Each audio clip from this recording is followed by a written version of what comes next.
Megan Brown, who's originally from Tippetake, Louisiana. She grew up to the sound of Cajun music at her grandparents' Cajun restaurant, D.I.'s. Singing all of her life, Megan took to Cajun music and with it the French language at the age of 18, joining first with her accordionist brother, Briggs Brown. Megan then went on to play with such musicians and groups as Ryan Brunet and Les Malfacteurs. Megan, you might have to correct me on some of this. The Pine Leaf Boys, the Lafayette Rhythm Devils, and Steve Riley and the Miami Playboys, performing at many cultural events including festivals like Cayenne, the Creoles, the folk roots of the Balfour Camp, the Breaux Bridge Crawfish Festival, the Shreveport Mudbug Festival, and many more. Currently, Megan plays with Briggs Brown and the Bayou Cajuns, the Bassettes, and Timon. Last August, she was named Female Vocalist of the Year by the Cajun French Music Association. So let's welcome Megan.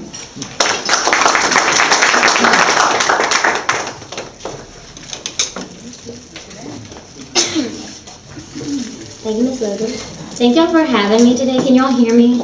Okay? Okay.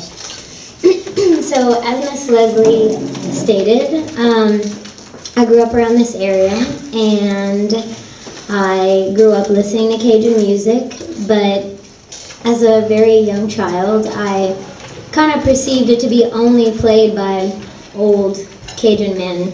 And many of those men who still play at DI's, and they're not old at all still today.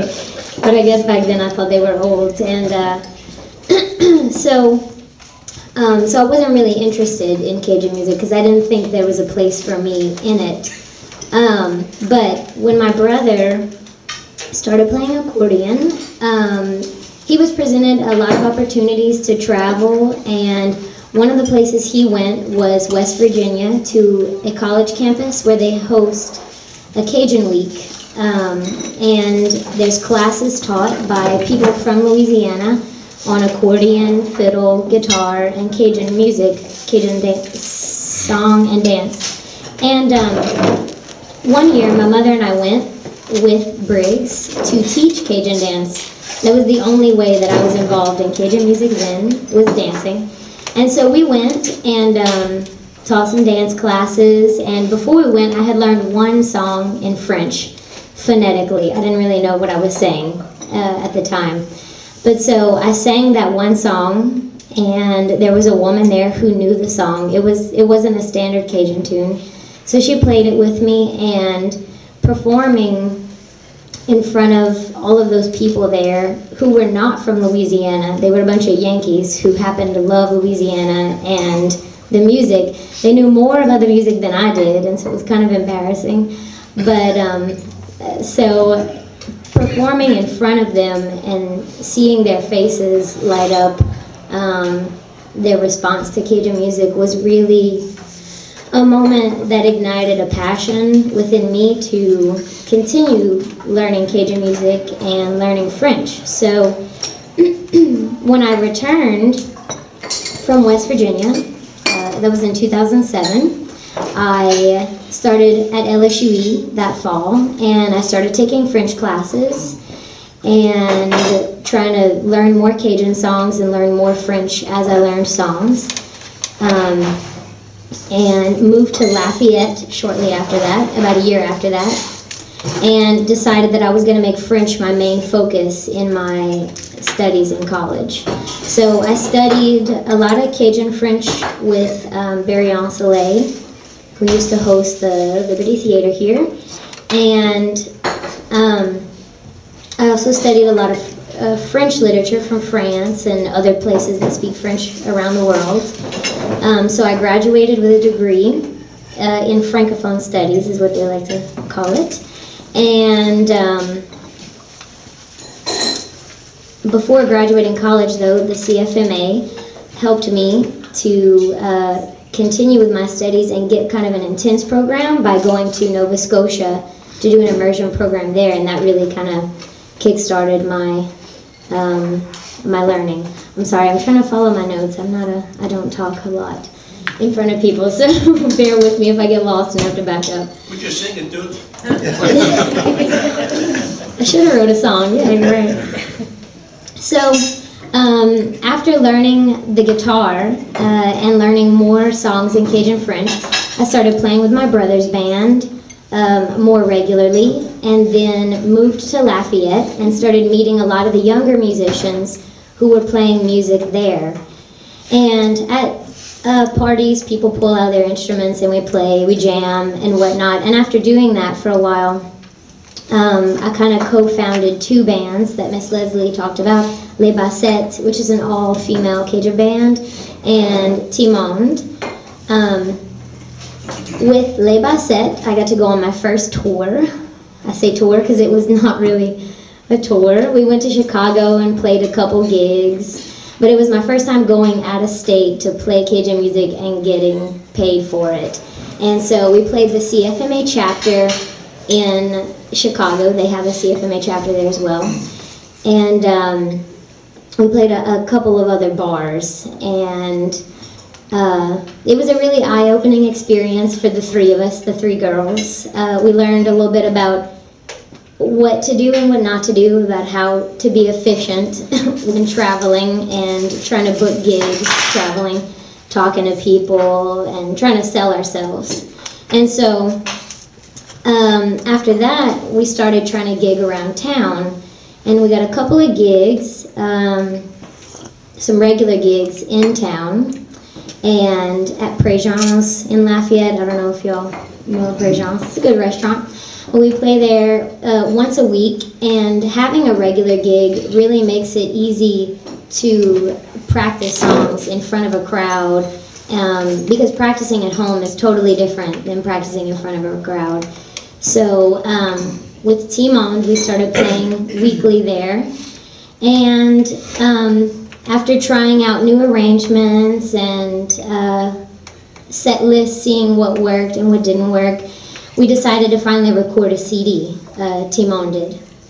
And after we recorded that CD, we were able to, it was a fairly successful CD and got some recognition from the CFMA. And going to Germany was really fun. It was the first tour that we went on where we stayed at people's houses instead of hotels. And that can be interesting in a good and a bad way, but it was really fun. We got to spend a lot of time getting to know the people, getting to know a little bit about German, the language, and the culture, and just kind of how they live and how things are similar or different. And so there's this project that started recently called, it's what I'm working on currently, with a bunch of people in Arnaville and some people in Brittany in France, a northwest region of France. And this project is called Louisiane-Bretagne, the Cultural Exchange. And it's a cultural collaboration between Louisiana and the region of Brittany in France, because their music has similar tendencies to ours, but also they realized that we could connect more than just music. So they included visual artists, and they included a food component. And so it's an exchange, a cultural exchange on a huge level. And so we went to Brittany last October for 2 weeks, and myself and two other musicians from Louisiana, we went to meet 4 other musicians from France, and we rehearsed for a week straight, and French people really love to rehearse. We rehearsed from 9 a.m., had a lunch break, and then rehearsed until 6 p.m. for 4 days to prepare for 2 concerts. And so it was a lot of work, but the way that the musicians are compensated there by the government, they have more time to put into building these projects. And but that in itself was a very useful experience to kind of understand how other people live. But so we practiced a bunch with these musicians, and the concerts came out super. We played at a theater in town and had a great attendance there in their small village. And then we also played their version of Festival Acadien. So it's just that region's local cultural festival. And it was a really great experience, and they're coming in April. And so we're going to collaborate again, and we're going to be playing for this new holiday that they're trying to start in Arnaville. It's called La Semaine Française, where they try to incorporate a lot of the French culture here, but also relating it to French cultures around the world. So we're going to play with them there, and we're also going to play in Baton Rouge, and it should be really great. But most importantly, I think that trying to get involved with the language and music, it also reconnected me on a deeper level to the people of my community and to my grandparents.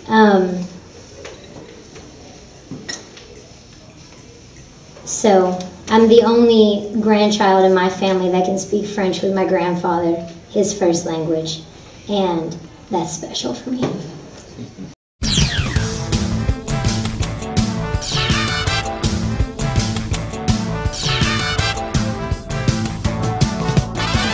Kate